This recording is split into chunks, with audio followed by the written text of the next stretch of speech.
mes deux confrères intervenantes, mais vous pouvez percevoir ma présentation, il n'y a pas de slide, comme une conclusion.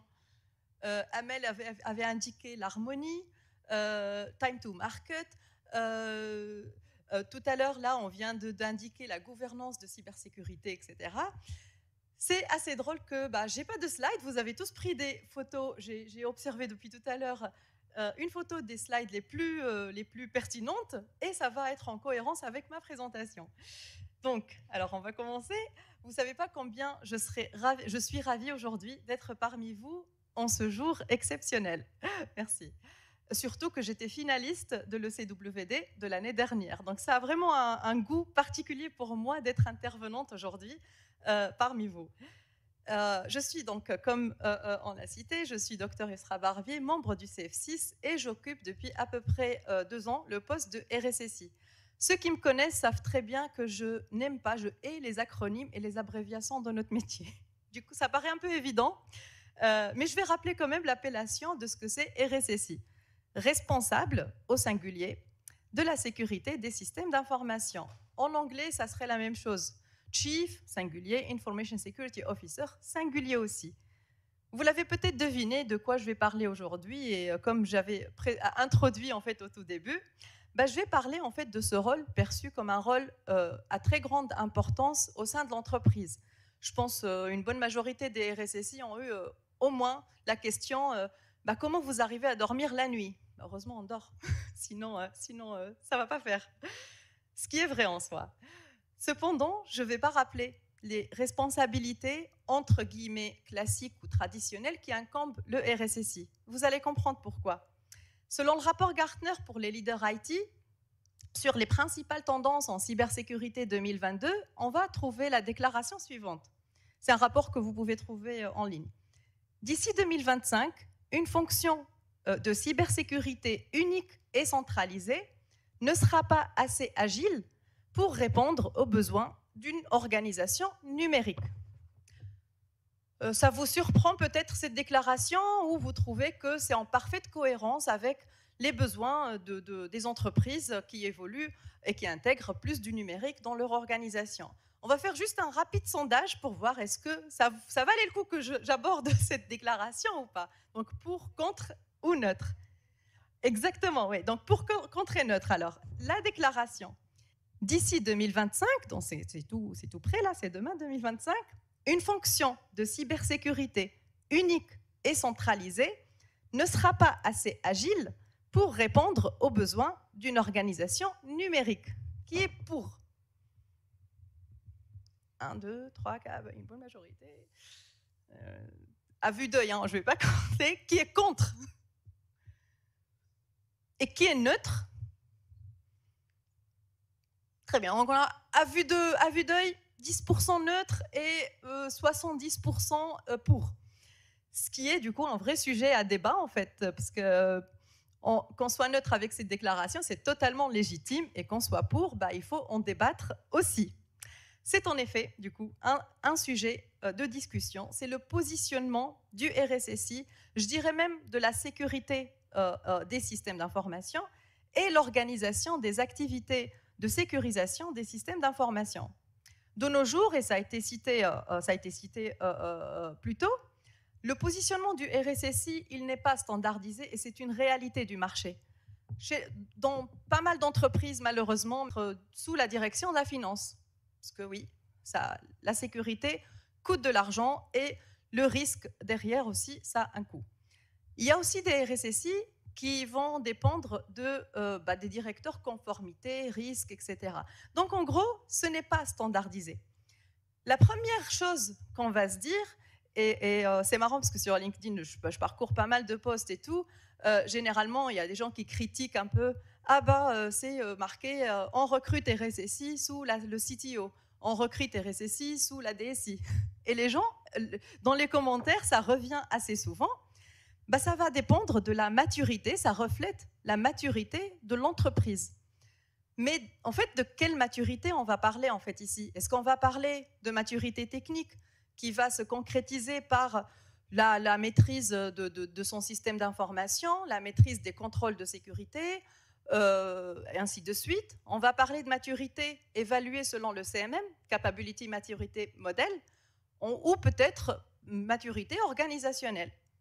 Mais de toute façon, maturité technique et organisationnelle sont interliées si nous considérons que la sécurité comme un pilier de l'entreprise. Et ça a été cité. Vous voyez, ma présentation, c'est une très bonne conclusion des interventions précédentes. Donc, traditionnellement, effectivement, et c'est ce qui a été cité, les équipes sécurité sont séparées d'une manière organisationnelle des équipes métiers, même si la collaboration entre les deux équipes ne cesse de se renforcer. Malheureusement, c'est le cas de la majorité des entreprises où le numérique occupe une grande place.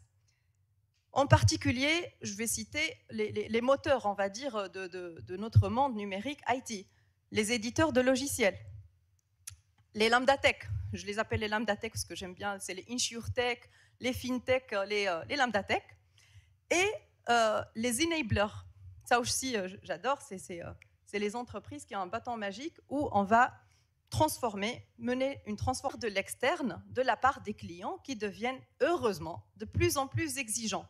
Parce que, vous l'avez cité tout à l'heure, un hébergeur cloud, vous lui posez une question sur la sécurité, il vous dit c'est le problème de mes clients.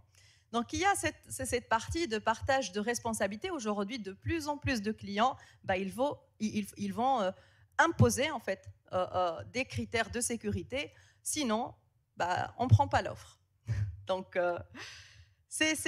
heureusement en fait ça vient de l'externe, donc des clients, de la réglementation, de l'ANSSI, de l'Europe, etc.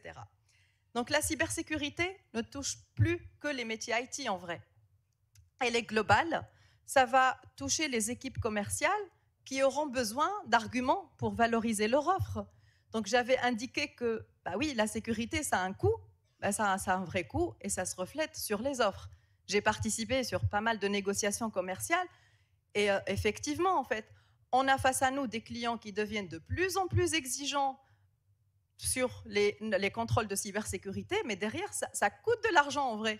Et cet argent-là, oui, à un certain moment, les commerciaux, ils vont devoir en fait argumenter pourquoi les prix des licences augmentent de 5-10%.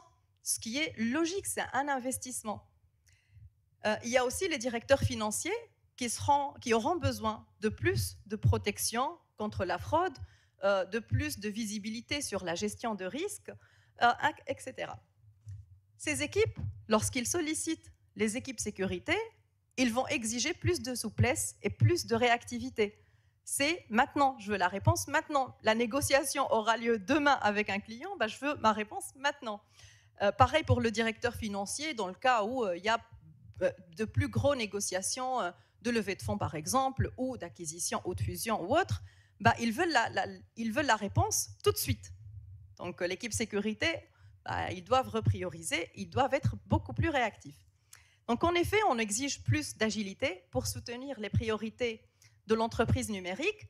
Et comme le niveau de sensibilisation aux enjeux de sécurité se généralise au niveau de l'entreprise, on commence à intégrer des responsabilités de cybersécurité à différentes parties de l'organisation pour effectuer les opérations de sécurité ou les contrôles de sécurité.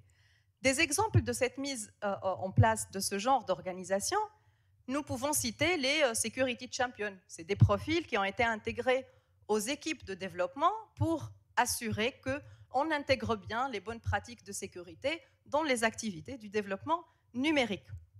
J'ai aussi croisé quelques offres d'emploi qui ont un sens en soi, comme Cyber Security Coach ou évangéliste.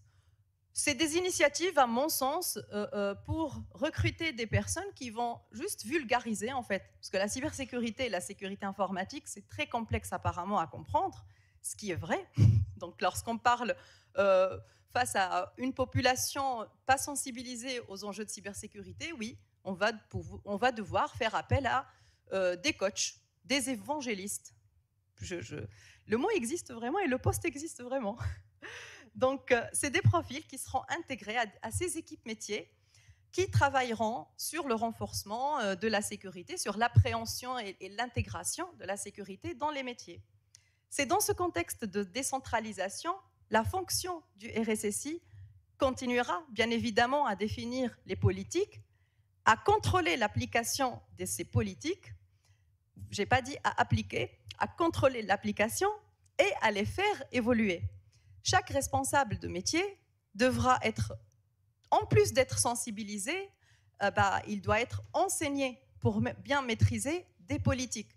Donc on ne va pas parachuter des profils sortis d'école ou des profils qui ont fait que la sécurité sur des responsabilités métiers. Non, on va essayer d'accompagner ces responsables métiers, de les enseigner, de leur expliquer c'est quoi les risques, d'une manière parfaitement simple, parce que oui, lorsqu'on veut, on peut, et lorsqu'on veut simplifier ce que c'est un risque numérique, ce que c'est une analyse de risque, ce que c'est des décisions de traitement de risque, on peut le faire d'une manière très très simple. J'en ai fait l'exercice avec ma famille même. Donc c'est un investissement certes, qui va permettre de réorienter les décisions en matière de cybersécurité afin de répondre aux exigences des délais attendus par les métiers. Donc ces tendances commencent à faire changer l'idée que les dirigeants d'entreprise ont eue pendant un bon moment, qui était que la cybersécurité est un rôle informatique spécialisé. Donc heureusement, ça évolue aujourd'hui et la réalité fait que nous considérons que la cybersécurité n'est plus là pour juste sécuriser les systèmes d'information ou le flux d'information. Mais c'est une vraie spécialisation dans le cadre de gestion de risques commerciaux, numériques, financiers. Donc ça a été cité exactement et vous avez presque tous pris une photo du slide précédent sur la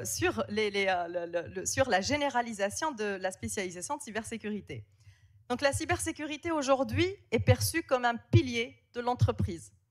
Ça commence déjà à être généralisé. C'est pour cela le rôle du RSSI devra évoluer et être métier et renforcer cette agilité d'intégration de la sécurité au sein de l'entreprise. Cela devra être vu comme une vraie opportunité de carrière. Je vais développer rapidement, il me reste 1 minute. Je vais développer rapidement. Donc une opportunité de carrière, à savoir que selon le rapport de l'ANSSI 2021, 15% d'opportunités en cybersécurité sont imprécises.